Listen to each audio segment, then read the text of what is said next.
कहाँ का सर असर करता है ये पूछ रहा था। Auto immune. सिस्टम। हाँ। ऑटो इम्यून और कहाँ का असर करता है सर थायराइड के अलावा। अच्छा, ऑटो इम्यून सिस्टम वो तो देखो पूरी बॉडी पर ही करता है, जरूरी नहीं सिर्फ ये अपने थायराइड पर ही करे, पूरी बॉडी में ही करेगा ना, वो तो इम्यून सिस्टम है ना।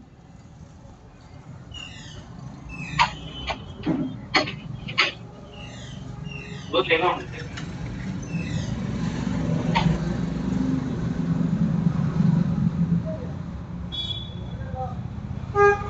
चलिए, कहाँ तक पढ़े थे अपन कल? हेलो। हाइपोथैलेमस।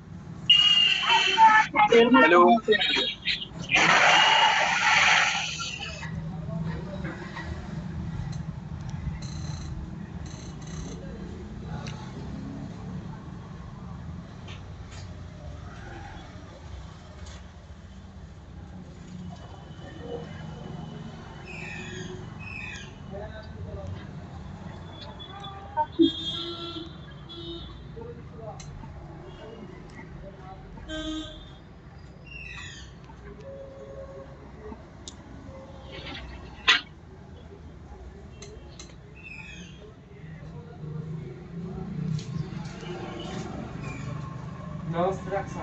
नमस्ते।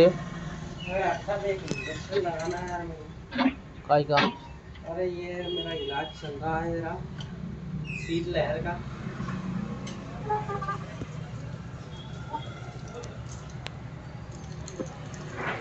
अभी व्यवस्था लेके आया हूँ एक बार। Hydrocortisone sodium succinate injection Primacort 100।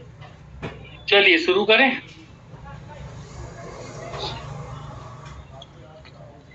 Hello. अब तक पढ़े थे कल, थायराइड ग्लैंड हो गई ना पूरी complete. Hello. Hello. Good evening sir. Good evening. Thyroid gland कर ली ना अपन ने, पूरी हो गई ना। हाँ सर, थायराइड ग्लैंड हो चुका था। चलिए पैराथायराइड की बात करें जल्दी से जी सर। और खत्म करें। आ गए सब लोग? 31। 32।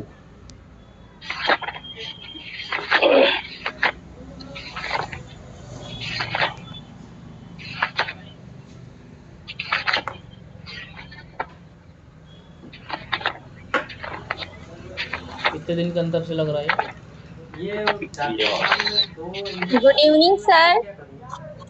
Good evening sir. Good evening. कौन डॉक्टर के इलाज? ये है हरदा में है ना Amit Chaudhary. Good evening sir.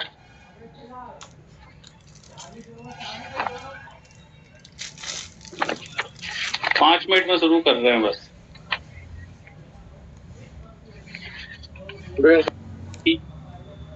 Govinda Sikdar mute करिए। चलिए पैराथायराइड के बारे में हम जानते हैं, देख लीजिए, है ना। इस तरह से हमने जो है थायराइड ग्लैंड बनाई थी, कुछ कुछ एग शेप की होती है, ठीक इस तरह से। बीच में क्या होता है इसके इसके बीच में हमें देखने को मिलेगा ट्रेकिया, ठीक है। और ये जो बीच वाला पार्ट है जिससे ये दोनों लोब जुड़े हुए हैं, इसे हम बोलते हैं स्टमस। एक इसका राइट लोब होता है, एक इसका लेफ्ट लोब होता है, ये थायराइड ग्लैंड है। देन उसके बाद हमने 4 छोटी छोटी सी पैराथायराइड ग्लैंड बनाई इस तरह से, ठीक है ना। ये है हमारी पैराथायराइड ग्लैंड, बिल्कुल छोटी सी ग्लैंड होती है ये।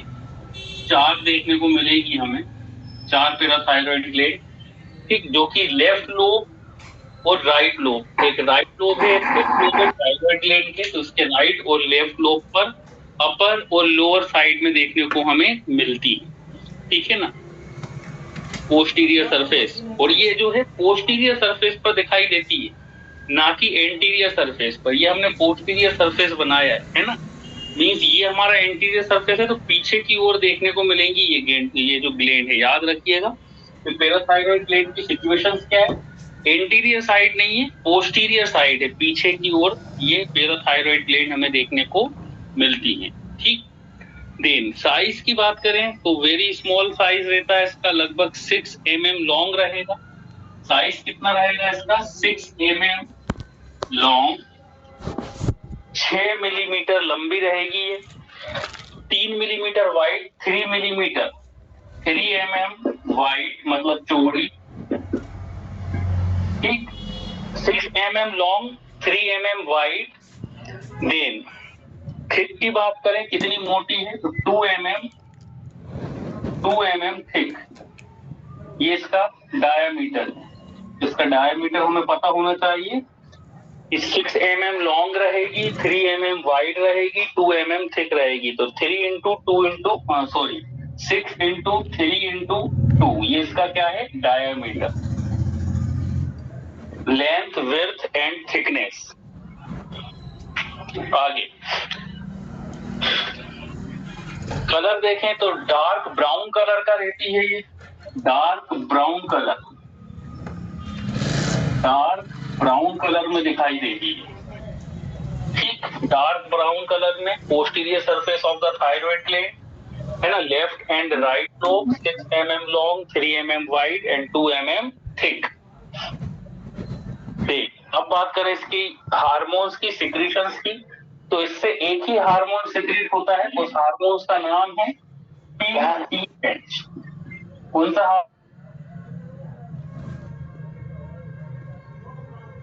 हार्मोन्स? पीटीएच का फुल फॉर्म पैराथायरॉइड हार्मोन्स।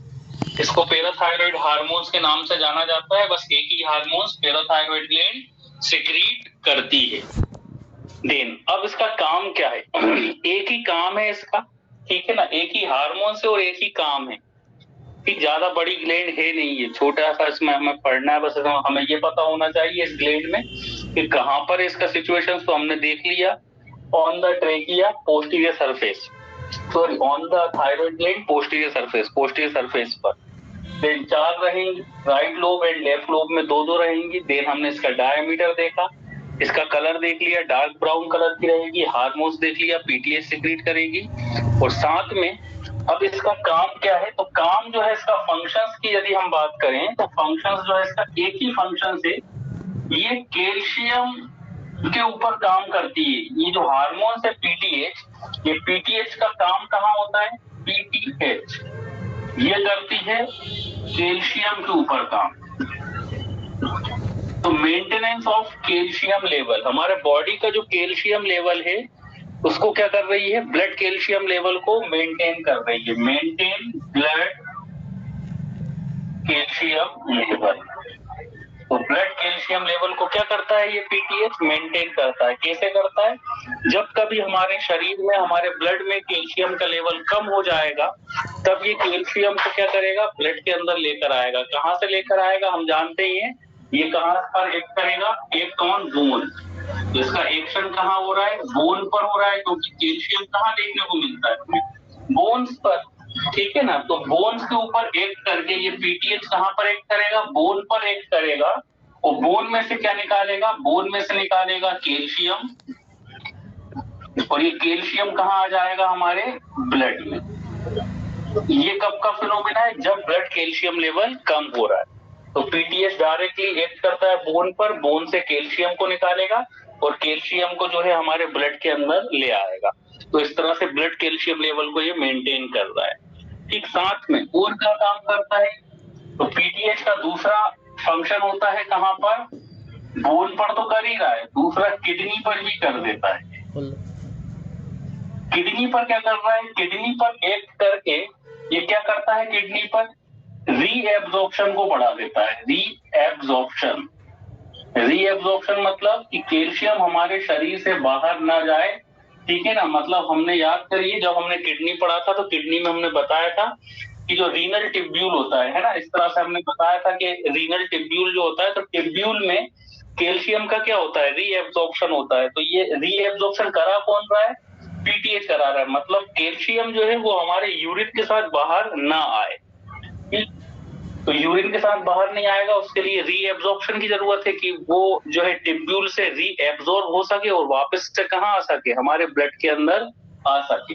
तो ये पूरा का पूरा काम कर रहा है हमारा पीटीएच, पैराथायरॉइड हार्मोन, तो इसका दो जगह एक्शन होता है। एक तो ये रीएब्जॉर्प्शन कराता है, क्योंकि हमारा कैल्शियम वाला ब्लड किडनी के पास भी जा रहा है, तो किडनी के पास जब ये कैल्शियम वाला ब्लड जाएगा तब वहां से कैल्शियम क्या हो जाएगा, रीएब्जॉर्ब होकर वापस से कहाँ जाएगा, हमारे ब्लड के अंदर आ जाएगा, ठीक है ना, और यूरिन फॉर्म हो जाएगा। तो पहला हो गया किडनी, और दूसरा बोन के ऊपर। जब कभी मान लो और ज्यादा कमी आ गई ब्लड कैल्शियम लेवल की, तो ये डायरेक्टली जाएगा बोन के पास, और बोन के अंदर जो कैल्शियम है उसको बाहर निकालेगा और उसको हमारे ब्लड के अंदर ले आएगा। तो इस तरह से ये काम करता है हमारे बोन के ऊपर, और काम करता है कहाँ पर, हमारी किडनी के ऊपर। ठीक, नॉर्मल रेंज देखें कि नॉर्मल रेंज कितनी होनी चाहिए।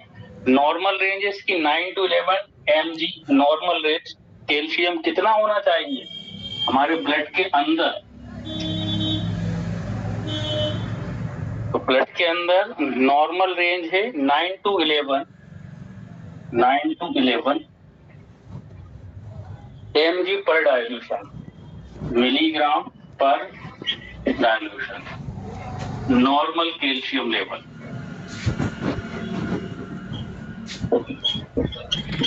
कितना होना चाहिए, 9 to 11 mg पर डाइल्यूशन, ये नॉर्मल कैल्शियम लेवल हो गए। डेली रिक्वायरमेंट कितनी होती है इसकी, तो वो भी देख लेते हैं हम। पर डे कितनी रिक्वायरमेंट है, तो अलग अलग एज ग्रुप में अलग अलग रिक्वायरमेंट देखने को मिलती है कैल्शियम की। अलग अलग एज ग्रुप में हमें अलग अलग रिक्वायरमेंट, मतलब कितना कैल्शियम पर डे हमें जरूरी रहता है। ये तो नॉर्मल कैल्शियम लेवल है। अब पर डे हमें कितना जरूरी रहता है, तो डेली रिक्वायरमेंट अभी लाइट नहीं है। नहीं अभी नहीं, अब मैं कल सुबह आता हूँ एक बार। हाँ मशीन है। डेली रिक्वायरमेंट कितना हो जाएगा हमारा, कितना? छोटे बच्चों की बात करें 1 to 3 years, 1 से 3 साल के बच्चों को कितना कैल्शियम चाहिए per day, 500 milligram, 500 milligram mg, 500 milligram चाहिए 1 से 3 साल के बच्चों के लिए। 4 से 8 साल के बच्चों के लिए, 4 से 8 साल के जो बच्चे, प्लीज आप लोग म्यूट रखें अपना। 4 से 8 साल के बच्चे 800 mg, 800 mg मिलीग्राम। प्लीज आप लोग म्यूट रखें अपना। प्रमोद कुमार जी माइक म्यूट कर लीजिए, प्रमोद कुमार जी माइक म्यूट करिए। ठीक है, डेली रिक्वायरमेंट में 1 से 3 इयर्स के लिए चाहिए 500 मिलीग्राम। प्रमोद कुमार जी प्लीज आप अपना माइक म्यूट रखें प्लीज। गुप्ता जी बाबू इसमें लगता है माइक ऑफ कर, देखिए कैसे ऑफ होगा माइक। प्रमोद कुमार जी गुप्ता आप माइक म्यूट करिए, है ना। वो माइक का चिन्ह बना होगा, उसको अनम्यूट कर, म्यूट होगा तो अनम्यूट कर दीजिए सर। आप म्यूट लिखा होगा। चलिए, डेली रिक्वायरमेंट कैल्शियम कितना है, 1 से 3 साल के बच्चों के लिए 500 मिलीग्राम चाहिए पर डे। 4 से 8 साल के जो बच्चे होते हैं उनको थोड़ा सा ज्यादा कैल्शियम की जरूरत होती है, तो 800 मिलीग्राम। फिर 9 to 18, 9 साल से लेकर 18 साल के जो बच्चे रहते हैं, एडल्ट में भी आ जाएंगे, तो इनको और ज्यादा जरूरत होती है। इनको लगभग 1300 मिलीग्राम चाहिए, 1300 मिलीग्राम पर डे। सब में ये पर डे कर लेना, पर डे है, एक दिन का रिक्वायरमेंट होता है ये कैल्शियम का। एक दिन में हमें इतना कैल्शियम चाहिए रहता है। देन उसके बाद 19 से 50 इयर्स, इनको फिर थोड़ा कम चाहिए रहता है, 1000 इनका हो गया 1000 mg per day. Then after मतलब ओल्ड एज में, अब ये क्या हो गया हमारा, आफ्टर 50 इयर्स मतलब ओल्ड एज, आफ्टर 50 इयर्स 50 साल के बाद, 50 साल के बाद थोड़ी सी और कैल्शियम की जरूरत पड़ती है, वो हो गया हमारा 1200 mg। ठीक है, तो ये है हमारा डेली रिक्वायरमेंट। फिर से देख लीजिए, डेली रिक्वायरमेंट ऑफ कैल्शियम कितना है। जो छोटे बच्चे होते हैं 1 से 3 इयर्स के, उनको 500 मिलीग्राम पर डे कैल्शियम की जरूरत होती है। 4 से 8 साल के जो बच्चे होते हैं उनको 800 मिलीग्राम कैल्शियम चाहिए। 9 से 18 साल के जो बच्चे हैं उनको 1300 मिलीग्राम चाहिए, क्योंकि ये ग्रोइंग एज है। सबसे ज्यादा जो है 9 से 18 है ना, तो ये एडल्ट होने की एज हो रही होती है।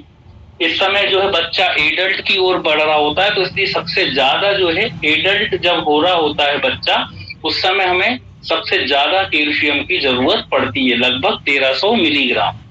फिर एडल्ट होने के बाद 19 से लेकर 50 साल तक है ना, इस एज में 1000 mg पर डे चाहिए। और आफ्टर 50 साल, after 50 years old age 1200 milligram, ठीक है ना। तो ये इसका हो गया डेली रिक्वायरमेंट।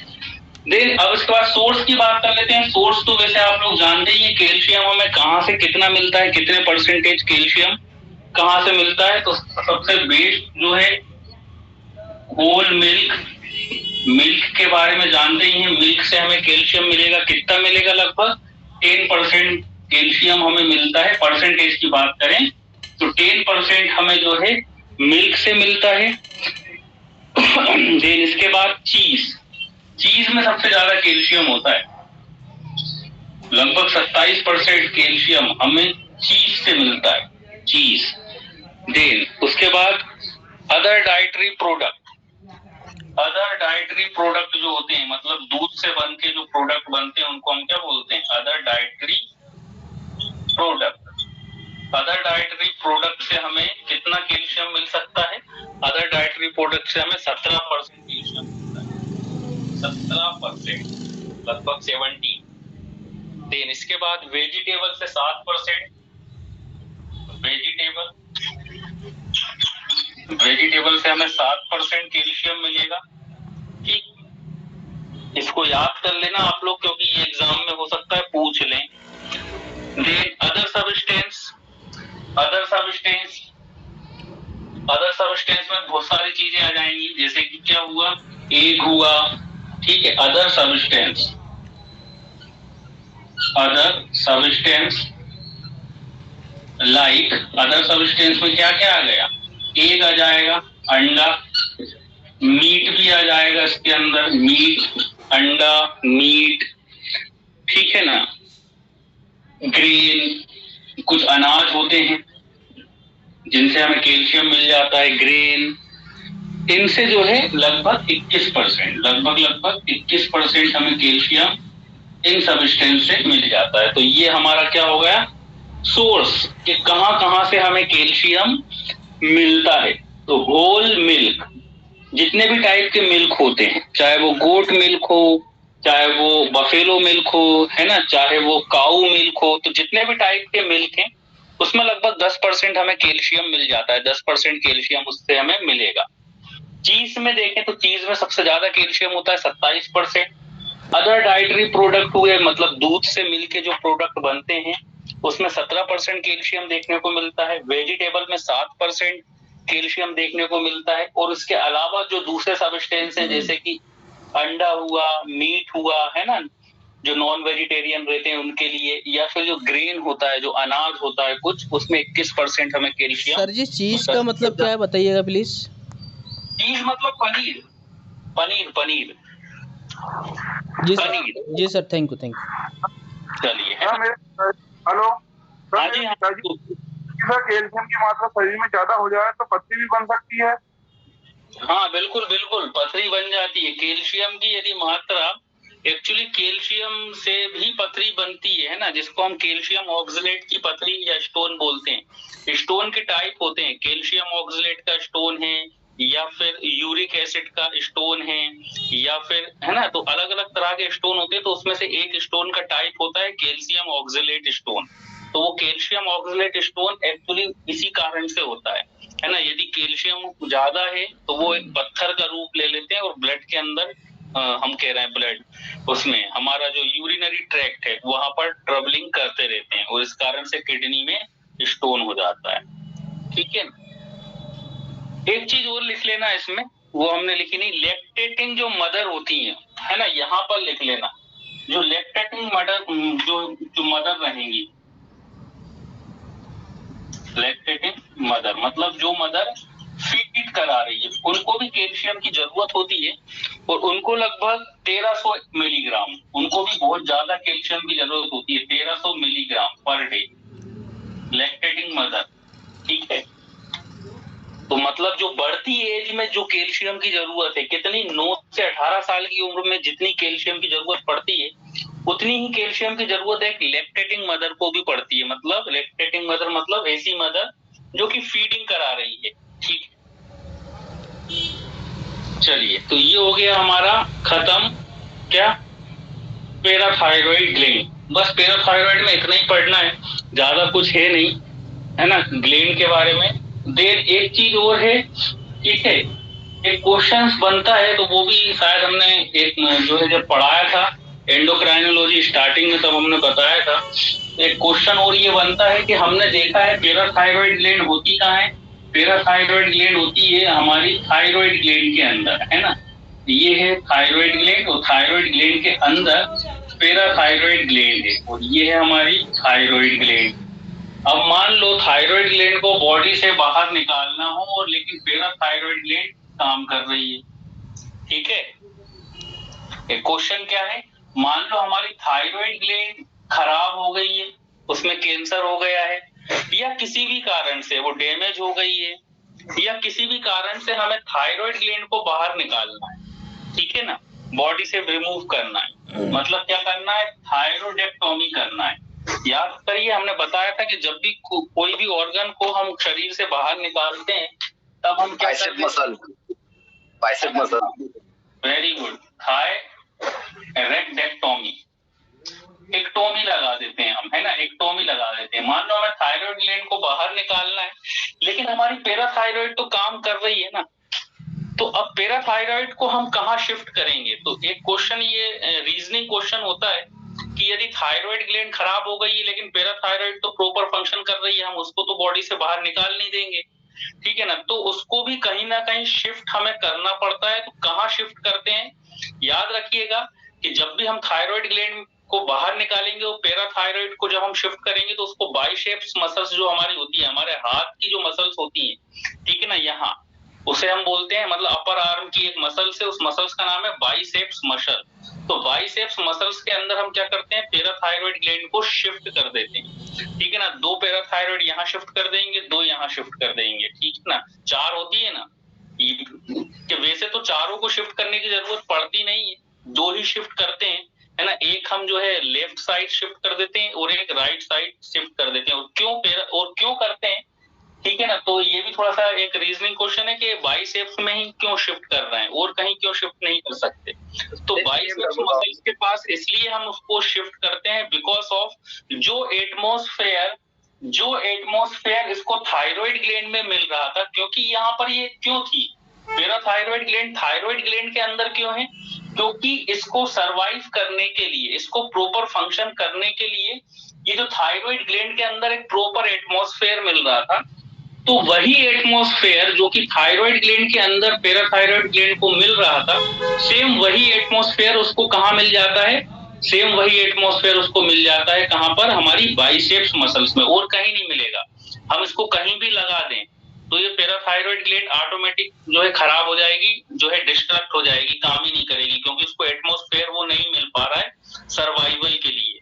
तो ये सर्वाइवल कहाँ कर पाती है, या तो ये थायराइड ग्लैंड में सर्वाइव करेगी, या फिर कहाँ सर्वाइव करेगी, हमारे बाइसेप्स मसल्स में सर्वाइव करेगी। मतलब सर्वाइव करेगी का मतलब है कि प्रॉपर अपने फंक्शंस को जो है करेगी, मींस जो पीटीएच का सिक्रीशन से प्रॉपर तरीके से उसको निकालेगी। तो याद रखिएगा, हमेशा एक रीजनिंग का क्वेश्चन होता है कि यदि थायराइड ग्लैंड को किसी कारणवश हमारे बॉडी से बाहर निकालना पड़े, है ना, तो लेकिन पैराथायरॉइड ग्लैंड प्रॉपर फंक्शन कर रही हो, तब हमें पैराथायरॉइड ग्लैंड को बचाने के लिए कहीं ना कहीं शिफ्ट करना पड़ेगा। और कहाँ शिफ्ट करते हैं, बाइसेप्स मसल्स में शिफ्ट करते हैं। अच्छा, अब एक दूसरा क्वेश्चन ये आता है कि ऐसा क्या कारण है कि बाइसेप्स मसल्स में ही उसको जो है मीडियम मिल पा रहा है, प्रॉपर वहीं पर सर्वाइव कर पा रही है, ऐसा क्या कारण है, कोई बताएगा? Same dermatome. वेरी गुड, क्या बात है, क्या बात है, वेरी गुड, सेम डर्मोटॉम्स, है ना। इसका आंसर क्या है कि सेम डर्मोटॉम्स। अब ये सेम डर्मोटॉम्स क्या होता है, हमने बताया भी था कि जब इंट्रायूटेराइन लाइफ में जब डेवलपमेंट हो रहा होता है, जब बेबी माँ के पेट में होता है, तब क्या होता है कि पूरा का पूरा बेबी ऐसा नहीं बन जाता है। हम जानते हैं कि पूरा का पूरा यदि एक अभी बिल्कुल छोटा सा दिख रहा है, लेकिन उसके प्रॉपर हाथ दिख रहा है, दो प्रॉपर पैर दिख रहा है, सिर दिख रहा है ना, उसका हार्ट प्रॉपर बन गया, किडनी बन गई छोटी छोटी सी, वो इतना सा है वो, लेकिन वो प्रॉपर बच्चे जैसा दिख रहा है, ऐसा नहीं होता। कहीं ना कहीं कुछ कुछ डेवलपमेंट चल रहा होता है ना, एम्ब्रियो डेवलपमेंट के समय। तो एक्चुअली होता क्या है कि जब बच्चे की बाइसेप्स मसल्स बन रही होती है, उसी समय उसकी थायराइड ग्लैंड डेवलप हो रही होती है ना। ऐसा ही हार्ट के समय होता है कि जब उसका हार्ट डेवलप हो रहा होता है बच्चे का, तभी उसका क्या हो रहा होता है, लेफ्ट शोल्डर डेवलप हो रहा होता है, ठीक है ना, लेफ्ट शोल्डर। और जब पेनक्रियास डेवलप हो रहा होता है, तो जब पेनक्रियास डेवलप होगा तब उसका राइट शोल्डर डेवलप हो रहा होता है। तो क्या होते हैं, ये सेम डर्मोटॉम्स हो जाते हैं, मींस वो एक ही स्ट्रक्चर्स, एक ही टिश्यूज, एक ही सेल्स के मिले हुए माने जाते हैं। इनको हम बोलते हैं सेम डर्मोटॉम। और यही कारण है कि आगे चल के इनमें सिमिलरिटी देखने को मिलती है। जैसे कि आपने देखा होगा ना कि हार्ट का पेन हमें लेफ्ट शोल्डर पर फील होता है, या कभी पेनक्रियास का पेन होगा तो पेनक्रियास होता है एब्डोमेन में, लेकिन पेन हमारा जो है वो कहाँ फील होगा, राइट शोल्डर में, है ना। लेफ्ट शोल्डर में हार्ट का, राइट शोल्डर में पेनक्रियास का फील होता है। यदि पेनक्रियास में कोई एबनॉर्मलिटी है तो may be possible right shoulder pain कर रहा हो, तो राइट शोल्डर कभी कभी अटैच हो जाता है हमारे पेनक्रियास से। क्यों? क्योंकि जब पेनक्रियास बन रहा था इंट्रायूटेराइन लाइफ में, तभी राइट शोल्डर का भी डेवलपमेंट हो रहा था। तो ये इन्हें हम क्या बोलते हैं, सेम डर्मोटॉम्स। तो यही कारण है कि यहाँ पर सेम डर्मोटॉम्स के कारण जो है इसको सर्वाइवल जो इसकी कैपेसिटी होती है वो बाइसेप्स मसल्स में देखने को मिलती है, अदरवाइज और कहीं देखने को नहीं मिलती, ठीक है ना। तो ये सेम डर्मोटॉम्स होते हैं। अच्छा, एक चीज और, ऐसे ही मान लो हमारी किडनी की बात करें, ये किडनी है, किडनी के ऊपर भी तो एक ग्लैंड है, किडनी के ऊपर भी तो एक ग्लैंड है। कौन सी ग्लैंड है किडनी के ऊपर? Adrenal sir, adrenal. अब मान लो हमारी किडनी को हमें बॉडी से बाहर निकालना है, तो एड्रिनल ग्लैंड का क्या करोगे? वो तो किडनी के ऊपर है, उसको कहाँ शिफ्ट कर दोगे? कोई बताएगा? एक और ऐसी ग्लैंड आ गई ना, जैसे कि हमने यहाँ देखी, ऐसी एक ग्लैंड और है कि किडनी के ऊपर है, वो किडनी से अटैच है, तो उसको हवा में तो लटका नहीं देंगे क्योंकि इसका बेस जो है वो किडनी के ऊपर है। तो यदि मान लो किडनी को बॉडी से हटाना है, तब जो दूसरी ग्लैंड है एड्रिनल ग्लैंड, उसको कहाँ शिफ्ट कर देंगे? अगर वो अपना प्रॉपर फंक्शन कर रही है, एड्रिनल ग्लैंड मान लो प्रॉपर फंक्शन कर रही है, और एड्रिनल ग्लैंड तो बहुत काम की ग्लैंड है, सर्वाइवल जो है कैपेसिटी ह्यूमन बीइंग की वो एड्रिनल ग्लैंड से ही आती है, उसके हार्मोन्स ऐसे ही, तो उसको कहाँ शिफ्ट करेंगे? लीवर के पास, लीवर के पास, लीवर नहीं, थोड़ा सा और ध्यान लगाइए, थोड़ा सा अगर आप जो है सोचें तो आंसर आप खुद दे देंगे इसका, थोड़ा सा और दिमाग लगाएं। सर प्रोस्टेट ग्लैंड्स के पास होती क्या sir? Prostate gland gall bladder prostate gland के पास नहीं, रेस्पिरेटरी सिस्टम के पास, सर फेफड़े पास, नो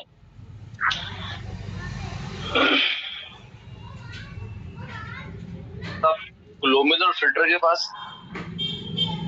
देखो, अब सुनिए आप, इसको क्या है, शिफ्ट करने की जरूरत ही नहीं है, बिकॉज ऑफ हमारे पास दो किडनी है, ठीक है ना। जब भी कभी क्या होता है, ठीक है ना, हमारे पास दो किडनी है, तो जब भी कभी जो है किडनी को यदि बाहर निकालना है, ठीक है, किडनी को यदि हम बाहर निकालेंगे तो दूसरी किडनी तो है ना हमारे पास, समझ में आ रहा है कि नहीं? हाँ सर। Yes sir. तो दूसरे हमारे पास जो है एड्रिनल ग्लैंड है, दो किडनी है तो दो एड्रिनल ग्लैंड हो गई, ठीक है। और मान लो दोनों ही किडनी को बाहर निकालना है, तो दोनों ही किडनी को बाहर निकालना है तो व्यक्ति तो फिर क्या है, या तो उसको किडनी ट्रांसप्लांट करना पड़ेगी, क्योंकि विदाउट किडनी तो वो कैसे जीवित रहेगा, या तो उसको हम जो है उस पे लेके जाएंगे, डायलिसिस पर लेके जाएंगे, और डायलिसिस पर लेकर जाएंगे तो वैसे ही वो क्रिटिकल कंडीशन में, ठीक है ना। इसलिए होता क्या है कि डायलिसिस जब व्यक्ति डायलिसिस पर आ जाता है कि उसकी दोनों किडनी ने काम करना खत्म कर दिया है और दोनों किडनी को हमने बॉडी से बाहर निकाल दिया, अब पर्सन किस पे आ जाएगा, डायलिसिस पे आ जाएगा, ठीक है ना। और डायलिसिस ही क्रिटिकल कंडीशन है, इसलिए तो कोई भी पर्सन डायलिसिस पर जब आ जाता है तो जब तक उसको किडनी ट्रांसप्लांट नहीं होती है वो जो है सरवाइव कर ही नहीं पाता, कुछ ही समय तक सरवाइव कर पाता है, ठीक है ना। तो यहाँ पर हमें उसको ट्रांसप्लांट करने की जरूरत है ही नहीं। यदि एक किडनी खराब हुई है तो साथ में हम एड्रिनल ग्लैंड को भी बाहर निकाल देंगे, दूसरी किडनी तो है ही ना, उसके पास एड्रिनल ग्लैंड है ही, तो वहां से उसके फंक्शंस जो है वो प्रॉपरली चलते रहेंगे। और बाई चांस यदि दोनों ही हो गए तो फिर तो वो पर्सन तो वैसे भी किसी काम का बचा ही नहीं है, क्योंकि डायलिसिस एक ऐसी प्रोसीजर है कि डायलिसिस के थ्रू हम क्या करते हैं, उसको सर्वाइव जो है उस पर रखते तो है, सर्वाइव तो उससे हम करवाते हैं, लेकिन कब तक करवाएंगे, जब तक डायलिसिस हो रहा है।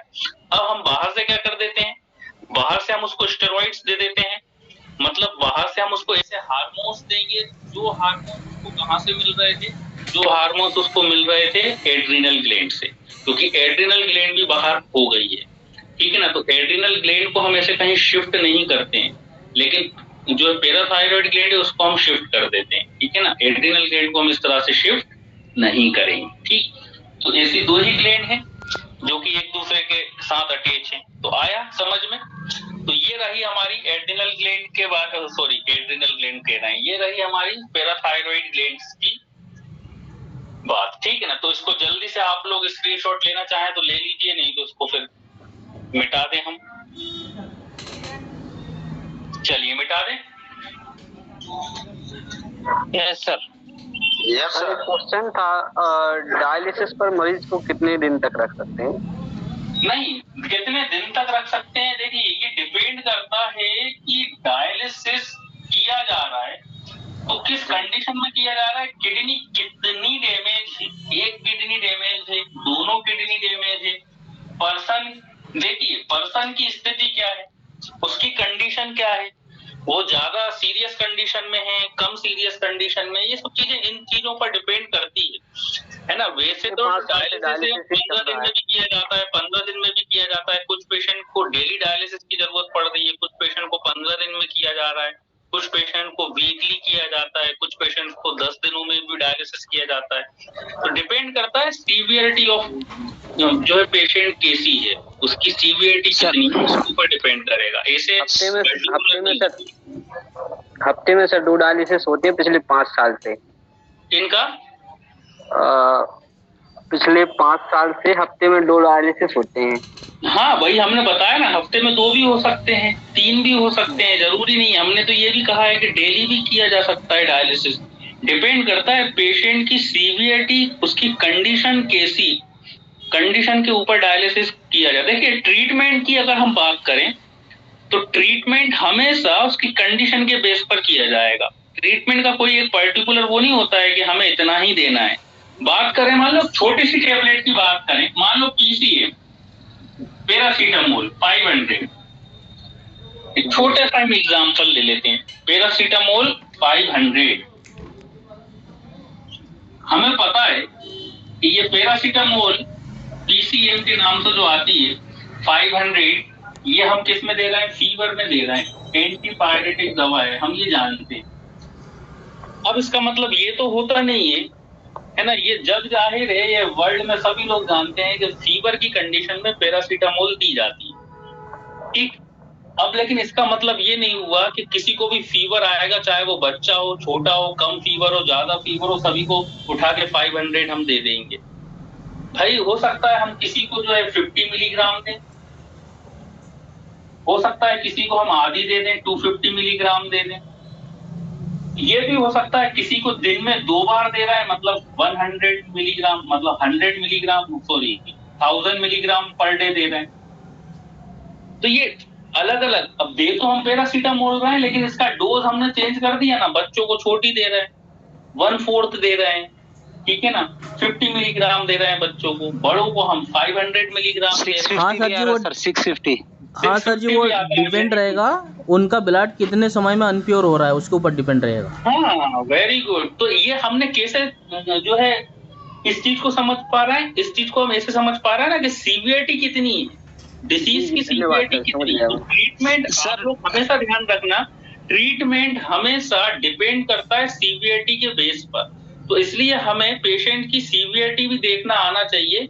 सिर्फ और सिर्फ हमें इस चीज से काम नहीं चलेगा कि कोई भी पर्टिकुलर दवा जो है इस डिसीज में दी जा रही है, उससे काम नहीं चलता। हमें सीवियरिटी डायग्नोसिस बनाना आना चाहिए, सीवियरिटी देखना आना चाहिए, क्योंकि सीवियरिटी जो है पेशेंट थोड़ी ना बता देगा कैसा है, वो हम रिपोर्ट्स से समझ पाते हैं, पेशेंट्स की सफरिंग से समझ पाते हैं, पेशेंट्स के सिम्टम्स से हम समझ पाते हैं कि कितनी सीवियरिटी है ना, देन पेशेंट्स को देखकर समझ पाते हैं, ठीक, उसके बात करने के तरीके से हम समझ पाते हैं। तो सीवियरिटी तो ऑब्जर्व करने की चीज है कि हमें खुद ऑब्जर्व करना पड़ेगा कि पेशेंट्स को कितनी सीवियरिटी है, पेन हो रहा है तो कितना पेन हो रहा है ना, वो किस तरह से हमें बता रहा है सिम्टम्स, तो ये सब चीजें होती हैं। तो सर डायलिसिस में क्रेटिनिन का बैलेंस भी मिसबैलेंस हो जाता है क्या सर? बिल्कुल होगा, क्यों नहीं होगा, क्रिएटिनिन का भी होगा, ठीक है ना। जितने भी इलेक्ट्रोलाइट हैं, ना सिर्फ क्रिएटिनिन, हमारा जो इलेक्ट्रोलाइट होते हैं हमारे बॉडी में, उन सब वो सभी डिसबैलेंस्ड हो सकते हैं, ठीक है। चलिए, और ये डिसबैलेंस डिपेंड करेगा कि वो जो किडनी फेलियर है वो किस कारण से हुआ है। किडनी फेलियर के भी तो कारण हो सकते हैं।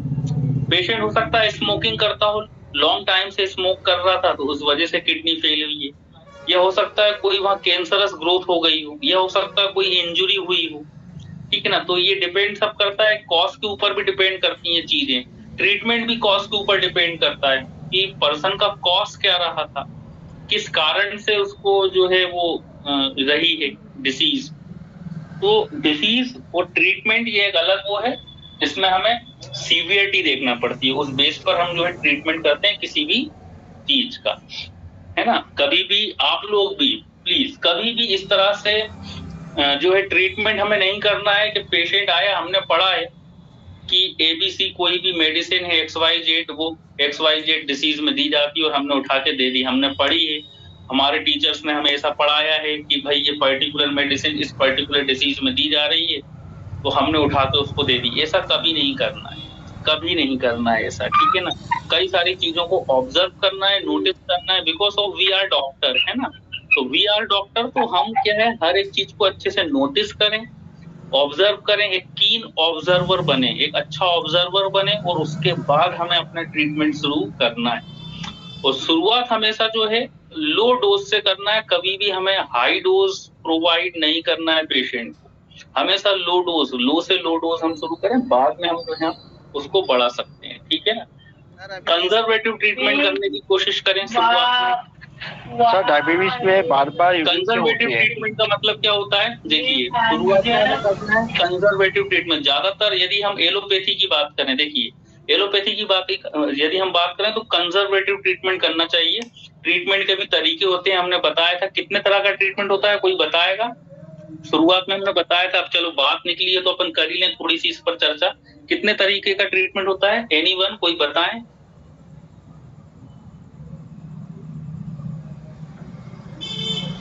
कोई बताएगा? सर 3 टाइप का ट्रीटमेंट है, ओरल एक है, इंजेक्शन का एक है, टैबलेट बेस में एक।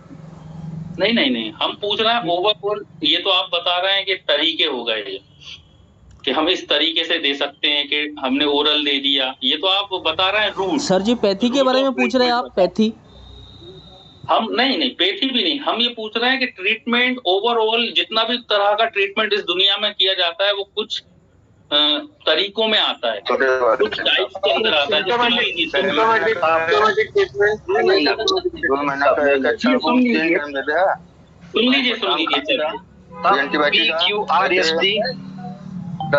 चलिए, मंगेश गुर्जर जी प्लीज आप लोग म्यूट करें, जल्दी से म्यूट करें, जल्दी से ट्रीटमेंट की बात कर लें प्लीज, आप लोग प्लीज म्यूट करें। चलिए देख लीजिए, पूरी दुनिया की यदि हम बात करें तो कुछ तरीके के ट्रीटमेंट होते हैं, टाइप ऑफ ट्रीटमेंट। यदि टाइप की बात करें, अब वो कोई भी ट्रीटमेंट हो इन्हीं टाइप के अंदर आ जाएगा, कोई भी ट्रीटमेंट होगा वो इन्हीं टाइप्स के अंदर आता है। Types of treatment, types of treatment जो है, पहला हमारा होता है ट्रीटमेंट का तरीका, उसे हम बोलते हैं कंजर्वेटिव ट्रीटमेंट। कंजर्वेटिव, अभी बताते हैं कि इसका मतलब क्या हुआ कंजर्वेटिव ट्रीटमेंट। दूसरा होता है supportive treatment. Supportive treatment, RX मतलब ट्रीटमेंट, दूसरा हो गया सपोर्टिव ट्रीटमेंट। तीसरा होता है स्पेसिफिक ट्रीटमेंट।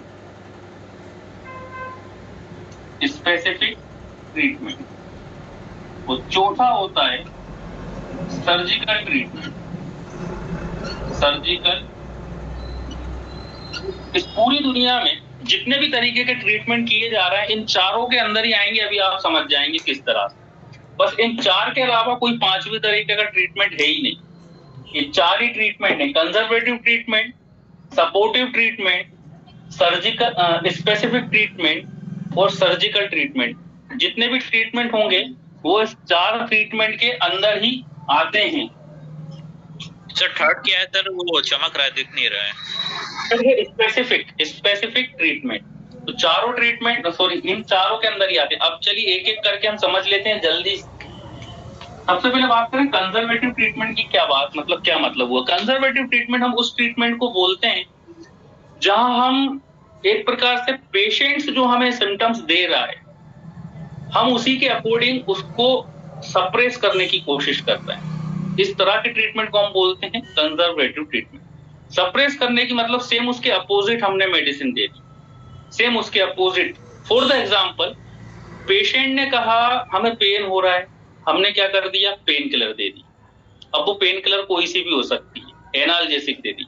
पेशेंट ने हमसे कहा कि हमें उल्टी हो रही है, तो हमने उल्टी को दबाने के लिए, उसको कम करने के लिए हमने क्या करा? एंटी वोमिटिंग मेडिसिन दे दी। मतलब जितनी भी एंटी मेडिसिन आती है वो सब किसके अंदर आती है? कंजर्वेटिव। मतलब पेशेंट ने हमें जो सिम्टम्स हम दे रहे थे हमें कोई मतलब नहीं है पेशेंट्स को क्या डिसीज है। अभी पेशेंट हमारे पास आया, पेशेंट्स ने हमसे कहा कि डॉक्टर साहब हमें जो है 2 दिन से उल्टी हो रही है, ठीक है ना, साथ में हमें फीवर भी है और थकान बहुत ज्यादा लग रही है। तो हमने सिर्फ क्या हमने ये जानने की कोशिश नहीं करी कि अभी क्या डिसीज है, अभी हमें क्या है उसके सिम्टम्स को सप्रेस करना है। तो हम वहां पर हम क्या करेंगे? हमने उसको एंटी इमेटिक मेडिसिन दे दी। एक उल्टी हो रही थी तो हमने एमसेट या ऑन्डेनसेट्रोन जो चलती है वो हमने दे दी, है ना। एंटी पायरेटिक हमने पीसीएम दे दी, पैरासीटामोल। या उसको दर्द हो रहा है तो हमने कोई भी एनाल्जेसिक, डाइक्लोफेनेक उसको मेडिसिन दे दी। तो इस तरह का जो ट्रीटमेंट होता है उसे हम बोलते हैं कंजर्वेटिव ट्रीटमेंट, जो कि ज्यादातर किया ही जाता है। सबसे पहले यही किया जाता है। पेशेंट्स हमारे पास आएगा, हम सबसे पहले कंजर्वेटिव ट्रीटमेंट ही करेंगे। क्यों करेंगे कंजर्वेटिव ट्रीटमेंट? क्योंकि हमारी पहली प्राथमिकता क्या है कि पेशेंट अभी हमारे पास कुछ सफरिंग को लेकर आया है, पेशेंट कुछ चीजों को लेकर परेशान हो रहा है। सबसे पहले हमें उसकी परेशानी को दूर करना है। उसको डिसीज क्या है वो तो हम बाद में समझ लेंगे, हम उसको इन्वेस्टिगेशन करा लेंगे। पहले हमारा क्या एम होना चाहिए कि पेशेंट्स जो भी हमारे पास प्रॉब्लम्स को लेके आ रहा है उन प्रॉब्लम्स को जल्दी से जल्दी हम दूर करें। इससे फायदा क्या होगा? इससे 2 फायदा होगा। एक तो पेशेंट्स की प्रॉब्लम दूर हो गई, दूसरा पेशेंट्स का हमारे ऊपर ट्रस्ट बढ़ गया कि हमने डॉक्टर साहब को दिखाया था, कल हमने दिखाया, आज हमें ठीक लग रहा है। अब हम क्या करेंगे? जब उसको सेकंड फॉलोअप के लिए बुलाते हैं तब हम जानने की कोशिश ये करेंगे, इन्वेस्टिगेशन कराने की कोशिश करेंगे कि पेशेंट्स को आखिर प्रॉब्लम किस कारण से हो रही थी। यदि इसको उल्टी हो रही थी तो उल्टी किस कारण से हो रही थी, यदि इसको फीवर आ रहा था तो फीवर किस कारण से रहा था, वो हम इन्वेस्टिगेशन करा के पता कर लेंगे। तो पहला जो हमारा ट्रीटमेंट का तरीका होता है उसको हम कंजर्वेटिव ट्रीटमेंट बोलते हैं। मींस पेशेंट ने हमें जैसे जैसे सिम्टम्स दिए हमें उस सिम्टम्स को दूर करना है बस, ठीक है ना। तो इस तरह के ट्रीटमेंट को हम क्या बोल रहे हैं? Conservative treatment. दूसरा सपोर्टिव ट्रीटमेंट। अब ये सपोर्टिव ट्रीटमेंट क्या होता है? सपोर्टिव ट्रीटमेंट का मतलब होता है हम सपोर्ट कर रहे हैं, पेशेंट्स को सपोर्ट के ऊपर रख रहे हैं। For the example, patient oxygen नहीं ले पा रहा है, उसको डिस्ट्रेस हो रहा है ना, देन वो प्रॉपर रेस्पिरेशन नहीं ले पा रहा है, हमने उसको ऑक्सीजन मास्क लगा दिया, ये सपोर्टिव ट्रीटमेंट में आ गया, ठीक है ना। पेशेंट को कमजोरी आ रही है, हमने उसको ड्रिप लगा दी, तो यहाँ हम सपोर्ट कर रहे हैं, उसको सपोर्ट पे रख दिया है पेशेंट्स को कि हम जैसे ही ऑक्सीजन हटाएंगे तो क्या होगा? उसका सपोर्ट खत्म, फिर से उसको डिस्ट्रेस लगने लगेगा, ठीक है। तो ये सपोर्टिव ट्रीटमेंट होते हैं। मान लो पेशेंट यूरिन नहीं कर पा रहा है ना, उसको जो है यूरिन अचानक से आना बंद हो गई, हमने उसको कैथेटर डाल दिया, ये सपोर्टिव ट्रीटमेंट के अंदर आया। ये भी तो ट्रीटमेंट का तरीका ही है ना कि हम कैथेटर डाल रहे हैं, हम उसको ड्रिप चला रहे हैं, ठीक है ना, हम उसको ऑक्सीजन मास्क लगा रहे हैं। ये सब ट्रीटमेंट के तरीके के अंदर आते हैं, तो इनको हम सपोर्टिव ट्रीटमेंट बोलते हैं। ड्रिप चला देना, वीकनेस आ रही थी ड्रिप चला दिया, ब्लड की कमी थी, तो हमने क्या करा, सपोर्टिव ट्रीटमेंट क्या दे दिया उसको, ब्लड ट्रांसफ्यूजन कर दिया, ठीक है ना, कैथेटराइजेशन हमने उसको कर दिया। तो ये जितने भी ट्रीटमेंट है ये सब किसके अंदर जाएंगे, सपोर्ट पे रख रहे हैं, या वेंटी पर हम जब पेशेंट्स को रखते हैं, है ना, वेंटिलेशन या वेंटी पर जब हम रखेंगे तो वेंटी पर भी क्या करते हैं, वो सपोर्टिव ट्रीटमेंट कर रहे हैं। जैसे ही वेंटी को हटाएंगे पेशेंट सपोर्ट से दूर हो जाएगा और उसको फिर से प्रॉब्लम्स होने लगेगी। तो ये सपोर्टिव ट्रीटमेंट, मतलब जितने भी आर्टिकल्स हम बाहर से डाल रहे हैं वो सब सपोर्टिव ट्रीटमेंट के अंदर आ जाएंगे। यहाँ हम मेडिसिन से करते हैं, कंजर्वेटिव ट्रीटमेंट हमेशा मेडिसिन से हो रहा है, लेकिन यहाँ सपोर्टिव ट्रीटमेंट में हम आर्टिकल्स यूज कर रहे हैं, इंस्ट्रूमेंट यूज कर रहे हैं, कैथेटराइजेशन कर रहे हैं, ठीक है ना। अब स्पेसिफिक ट्रीटमेंट की बात करते हैं, ये बड़ा महत्वपूर्ण चीज होती है स्पेसिफिक ट्रीटमेंट। अब स्पेसिफिक ट्रीटमेंट क्या होता है कि पर्टिकुलर किसी जो है डिसीज की पर्टिकुलर क्या होती है, मेडिसिन होती है, ठीक है ना। मतलब ये होता है बाद का काम, स्पेसिफिक मेडिसिन। जैसे for the example conservative treatment हमने किसी को दिया था और हमने उसको इन्वेस्टिगेशन कराया और पता चला उसको मलेरिया था। क्या था, मलेरिया। अब मलेरिया के लिए पर्टिकुलर मेडिसिन होती है, मतलब कुछ डिसीज ऐसी हैं जिसके लिए पर्टिकुलर मेडिसिन होती है, और जब तक वो पर्टिकुलर मेडिसिन हम नहीं देंगे कितना ही कंजर्वेटिव ट्रीटमेंट करते रहो। फॉर द एग्जांपल किसी को फीवर है, इंटरमिटेंट फीवर है, मतलब एक एक दिन छोड़ के फीवर आ रहा है, ठीक है ना, बिटरनेस है, उसको बिटरनेस है, साथ में बॉडी एक भी है, उसको बहुत ज्यादा बॉडी एक हो रहा है, ठीक है ना, और क्या है, उसको वॉमिटिंग भी है, इसको क्या है, वॉमिटिंग है।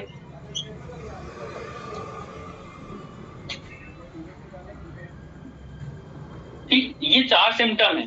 तो पहले हमने क्या करा था, उसको कंजर्वेटिव ट्रीटमेंट दे दिया था। फीवर के लिए हमने उसको क्या दे दी, उसको फीवर के लिए हमने एंटीपायरेटिक दे दी, बिटरनेस के लिए दे दी दवा, है ना, बॉडी एक के लिए हमने उसको दे दी एनाल्जेसिक, वॉमिटिंग के लिए हमने एमसेट वगैरह दे दी। अब हमने उसको इन्वेस्टिगेशन कराया और पता चला, इन्वेस्टिगेशन कराने के बाद हमें क्या पता चला, हमें पता चला कि पेशेंट को मलेरिया है। पेशेंट को क्या डायग्नोस हुआ, मलेरिया, मलेरिया पैरासाइट आया। हमने मलेरिया एंटीजन कराया या PS4MP कराया, तब हमें मलेरिया पता चला। अब मलेरिया के लिए क्या होता है कि स्पेसिफिक ट्रीटमेंट होता है। अब जब तक हम मलेरिया के लिए स्पेसिफिक मेडिसिन नहीं देंगे, आप कितना ही उसको कंजर्वेटिव ट्रीटमेंट करते रहो, कितनी ही पैरासीटामोल खिलाते रहो, ठीक है ना, महीने भर उसको पैरासीटामोल खिला दो, महीने भर उसको एंटी 6 महीने भी दे दो, उसका मलेरिया सही नहीं होगा। क्यों नहीं होगा, क्योंकि मलेरिया के लिए एक स्पेसिफिक दवा होती है, वो भी हमें देनी पड़ेगी सिंकोना करके, है ना। सिंकोना जो आती है मेडिसिन, वो मलेरिया के लिए। तो जब तक हम उसको सिंकोना नहीं देंगे तब तक उसका मलेरिया ही ठीक नहीं होगा। ऐसे कई सारे डिसीज हैं, जैसे कि किसके लिए जो है डॉट्स का ट्रीटमेंट किया जाता है, ठीक है ना, ट्यूबरकुलोसिस के लिए। तो टीबी के लिए हम कितनी ही पैरासीटामोल खिलाते रहे, लेकिन जब तक हम उसका डॉट ट्रीटमेंट नहीं कराएंगे, है ना, तो जब तक उसका जो है ट्यूबरकुलोसिस ठीक नहीं होगा। तो इस तरह की जो डिसीज होती है जिसके लिए पर्टिकुलर एक दवा हो गई है इजाद, पर्टिकुलर एक दवा है, मतलब वो बैक्टीरिया वायरस उस पर्टिकुलर दवा से ही मरेगा, ठीक है ना। जब तक हम उसको वही मेडिसिन ना दे दें तब तक वो डिसीज ठीक नहीं होगी। इस तरह का जो ट्रीटमेंट होता है वो होता है स्पेसिफिक ट्रीटमेंट, मतलब पर्टिकुलर एक स्पेसिफिक दवा है। और सर्जिकल डिसीज तो आप लोग जानते ही, सर्जिकल डिसीज मतलब ऐसी डिसीज जिसके अंदर हम सर्जिकल ट्रीटमेंट मतलब ऐसा ट्रीटमेंट जिसमें हम सर्जरी इंडिकेट कर रहे हैं। अब वो कुछ भी हो सकता है, जरा सा भी यदि हम बॉडी में इंसिजन दे रहे हैं वो सर्जिकल ट्रीटमेंट के अंदर आ जाएगा। फॉर द एग्जांपल यदि मान लो किसी को छोटा सा नोड्यूल या लाइपोमा होते हैं, है ना, बॉडी में फेट का डिपोजिशन हो जाता है, उसको इंसिजन जैसे जो है इंसिजन करके निकाल देते हैं, ये हमारा सर्जिकल ट्रीटमेंट में आ जाएगा। मतलब जहां भी हमने सर्जिकल इंस्ट्रूमेंट का यूज कर लिया, छोटा सा भी इंसिजन क्यों ना दे दें। यहाँ तक कि आप लोगों को हम बता दें कि यदि हम जरा सा टाँके भी लगा रहे हैं, ठीक है ना, तो वो भी सर्जिकल जो है ट्रीटमेंट के अंदर आ जाते हैं, ठीक है ना। किसी को यदि हम टाँके भी लगा रहे हैं तो वो भी किस में आ जाएगा, सर्जिकल ट्रीटमेंट के अंदर आ जाएगा। और सर्जिकल ट्रीटमेंट हमेशा ओटी के अंदर करना चाहिए, ठीक है ना। भले ही हम स्टिच क्यों ना लगा रहे हो, याद रखिए, भले ही हम स्टिच क्यों ना लगा रहे हैं, भले ही हम छोटा सा इंसिजन क्यों ना दे रहे हैं, उसको ओटी के अंदर ही किया जाएगा, भले ही छोटा सा स्टिच क्यों ना लगा रहे हैं, ठीक है, तो वो आ जाता है किसके अंदर, सर्जिकल ट्रीटमेंट के अंदर। अब दुनिया में जितने भी, अब आपके मन में जितने भी ट्रीटमेंट्स आ रहे होंगे कि ये भी किया जाता है ट्रीटमेंट में, वो भी किया जाता है, वो सब इसी के अंदर ही आ जाएंगे। वो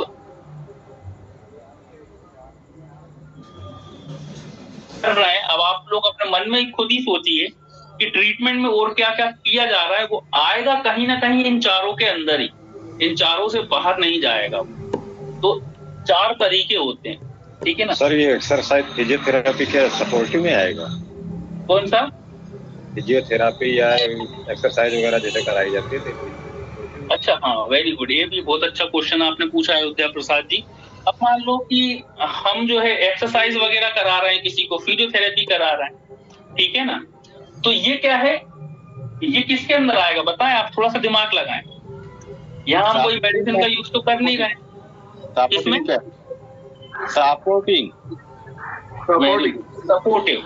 सपोर्टिव ट्रीटमेंट है। यहाँ हमने कोई दवा नहीं दी, ये सपोर्ट कर रहा है ना, पेशेंट से हम कह रहे हैं गर्दन ऐसे ऐसे लाइए, तो सपोर्टिव ट्रीटमेंट है। अच्छा, एक चीज और, मान लो किसी की ड्रेसिंग कर रहे हैं हम, वो किस में आ जाएगा, सर्जिकल। वेरी गुड, क्या बात है, वेरी गुड, ड्रेसिंग भी सर्जिकल ट्रीटमेंट में आता है। यदि किसी की ड्रेसिंग कर रहे हैं तो वो सर्जिकल ट्रीटमेंट में आ जाएगा। अच्छा, प्लास्टर बांध रहे हैं, वो किस में आएगा, ऑर्थोपेडिक में आएगा सर, ऑर्थोपेडिक सपोर्टिव में आएगा सर, सपोर्टिव है ना। प्लास्टर बांध रहे हैं, वो सपोर्टिव ट्रीटमेंट है, कि सपोर्ट कर रहा है ना, प्लास्टर बांधिए, बोन हिले ना, ये सपोर्टिव ट्रीटमेंट। तो समझ में आया। अब आपके मन में जितना भी आप लोग सोच पा रहे होंगे कि ट्रीटमेंट में ये भी किया जाता है, वो भी किया जाता है, वो अब आप खुद निकाल लोगे, इन चारों के अंदर ही आना है, कहीं ना कहीं इन चारों के अंदर ही आता है। तो दुनिया में सिर्फ 4 तरह के ट्रीटमेंट होते हैं, conservative treatment, supportive treatment, specific treatment और सर्जिकल ट्रीटमेंट, है ना। वो इन चारों के अंदर ही कहीं ना कहीं चीजें आ जाएंगी। अब आप अच्छे से इस चीज को समझ गए होंगे कि ट्रीटमेंट भी कितनी तरह से किया जाता है। चलिए, तो सफिशिएंट है, आशा करते हैं आप लोग अच्छे से आज समझ में आया होगा। हाँ साहब, आज बहुत काम की चीज मिली। जी सर जी। फिर मिलते हैं अपन कल, है ना। कल अपन जो है पेनक्रियास ग्लैंड को पढ़ेंगे, आगे की ग्लैंड पढ़ेंगे, पेनक्रियास ग्लैंड। चलिए सर, मेरा एक क्वेश्चन था सर। हेलो, बोलिए जल्दी। हाँ सर, जो ये नाभि रहती है ना, नाभि से इंटेस्टाइन का कुछ कनेक्ट रहता है क्या सर? अभी पहले लोग कुछ भी जो बोलते थे, नाभि में तेल डाल के इधर उधर ये करना, उससे गांठ जो रहती है वो चले जाती है, वो ऐसा जो नाभि है, नाभि जो हमारी है, प्लीज आप लोग म्यूट करिए। नाभि जो हमारी है वो एक्चुअली है क्यों, हम आपको बता दें। नाभि जो होती है वो अम्बिलिकल कॉर्ड से जुड़ी होती है। मतलब जब हम इंट्रायूटेराइन लाइफ में थे ना, तो यहीं से अम्बिलिकल कॉर्ड के थ्रू हम अपनी मदर से जुड़े हुए थे, ठीक है ना। अब अम्बिलिकल कॉर्ड हमने कट कर दी, अम्बिलिकल कॉर्ड हमने कट कर दी ना, बस। तो अब बचा क्या, वो किसी से जुड़ी नहीं है, अंदर भी किसी से नहीं जुड़ी है। नाभि बाहर से जुड़ी थी हमारी, किससे, हमारी मदर से, जब हम इंट्रायूटेराइन लाइफ में थे। यहीं से अम्बिलिकल कॉर्ड जो है वो हमारे मदर से हम जुड़े हुए थे, यहीं से जो है पूरा ट्रांसफ्यूजन हो रहा था, ट्रांसफॉर्मेशन चल रहा था। अब हमने कट कर दिया, हम बाहर आ गए, हमने कट कर दी, ठीक है ना। तो अब वो किसी चीज से जुड़ी नहीं है, उसका रिलेशन किसी से नहीं है। वो सब कहने वाली बातें होती हैं कि नाभि जो है वो, यहाँ से कुछ लोग कहते हैं नाभि के अंदर तेल डाल देना चाहिए, पेट की दवाएं जो है, पेट का इलाज हो जाता है, ये वो सब कहने वाली बातें, है ना। मेडिकल में क्या है, बहुत सारी चीजें, अफवाहें चलती रहती हैं। जब अपन पढ़ते हैं ना, तब वो अफवाहों से हम रूबरू होते हैं, ठीक है ना। कि हाँ, okay sir, thank you sir. चलिए मिलते हैं कल। सर एक क्वेश्चन था सर। सर कई बार क्लिनिक के लिए लेट हो रहा है। धरन हिल गई है सर। सर पूछिएगा। धरन कह देते हैं भाई सर, हमारी धरन हिल गई है, दर्द हो रहा है पेट के अंदर, वो क्या चीज होती है सर? क्या हो गया है? धरन हो गई, धरन। धरन मतलब ये पेट में ही होती है सर। अब वहाँ पे पता नहीं क्या बोलते हैं, यहाँ तो हरियाणा में तो धरन बोलते हैं। नहीं, तो हम नहीं समझ पा रहे हैं, है ना सिंह जी, हम समझ नहीं पा रहे हैं दरल का मतलब। धरन धरन धर्म चलो हम पता करके बताएंगे। हम आपको एक्चुअली ये समझ नहीं पा रहे हैं धर्म मतलब क्या बोलना चाह रहे हैं, पता करके बताएंगे। चलिए मिलते हैं कल, है ना। शुभ रात्रि। जी sir, thank you sir, thank you sir, good night.